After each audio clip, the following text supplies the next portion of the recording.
Hello everyone, this is Jacob Morris and this is your weekly update of the Sunday's Finest NFL Fantasy Football League, aka Hot Takes. I am here in my office space filming with my cameraman Zach. Zach, say hello. Buenos noches, señoritos. Alright, so basically this will be an opportunity for me to go hindsight on everybody and make fun of you for things that you never knew were going to happen. So we'll get started in our first segment, which will be league ups and downs.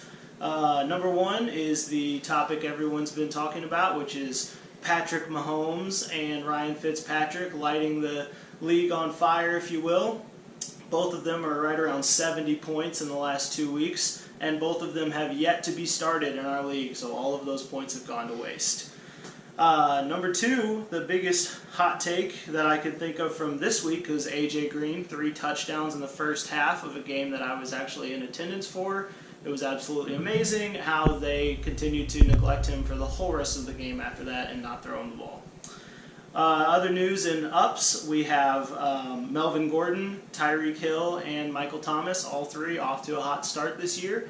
So we've got some big names in fantasy football that are succeeding, so that's good to see. Our downs for the week, 2 big ones, Gronk and David Johnson. Big busts this week. Both were started. Both were high draft picks and keepers, so both of those dudes maybe washed up. Probably should cut them from your team. Pretty terrible. So our final and third down for the week is Josh Gordon, who after 6 years of turmoil with the Cleveland Browns has finally been released and will maybe be going to another team in the NFL this week. I don't know, Zach. If you were an NFL team, would you give him a shot? Yes. Yes. Yes is the answer then.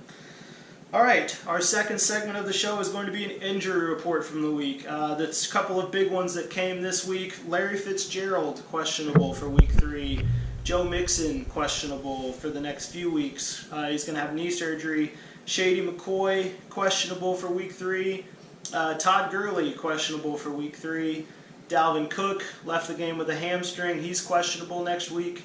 And Carson Wentz is hopefully on the timetable to return next week as well, amongst many other injuries. So make sure you're checking your team out. And if you have any of those guys, make sure you get as many updates as you can. Hopefully they all tore their ACL except for Dalvin Cook.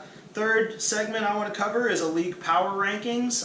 We are yet to finish all the matchups this week, but based off of projections and my opinions, which are always right, it's looking like number 1 in the league right now is going to be Chase Darst, who's going to be 2-0 after this week with some pretty mighty points scored.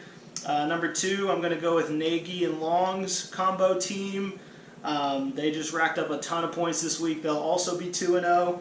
And then number 3, who maybe won't be undefeated, but will be coming in with a lot of points and a really solid team, will be Jake Davis at number 3. So maybe next week you can work your way into the power rankings. That'll be the spot to be. Shout out to Trent Earps for the spreadsheet and the Instagram. Our final segment here is going to be start-sit harassment, where I get to criticize people for benching stupid people, and then I'll even give one shout out to someone who made a good decision there. The number 1, the biggest point differential in a benching decision was actually myself. I left Big Ben on the bench with 39 points, and instead I started Sam Darnold, who had 14, which is a 25-point swing. Pretty damn bad. The number 2 is actually going to go to the person I was matched up with, who benched Keelan Cole and went with Danny Amendola instead. That was a 17-point swing. Obviously, didn't know Keelan Cole was going to go off, but Amendola, that's a suspect start too. And then the one shout out that I will give, Trent Earps. He decided to bench LeGarrette Blount this week and started a different running back, and he only went for 4.5. So I don't know if he's got a magic crystal ball or what, but Trent made a good decision there. To summarize the show, I want to end with a question that we can discuss in the group me afterwards, and that topic of discussion is going to be ties in the NFL. We had a tie last week, Browns-Steelers, and a tie this week with Vikings-Packers. Do you think ties are good for the NFL? Because I definitely don't.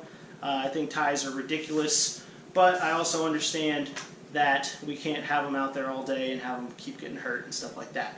So, in conclusion, this has been Jacob Morris. This was Hot Takes, and I will see you all next week.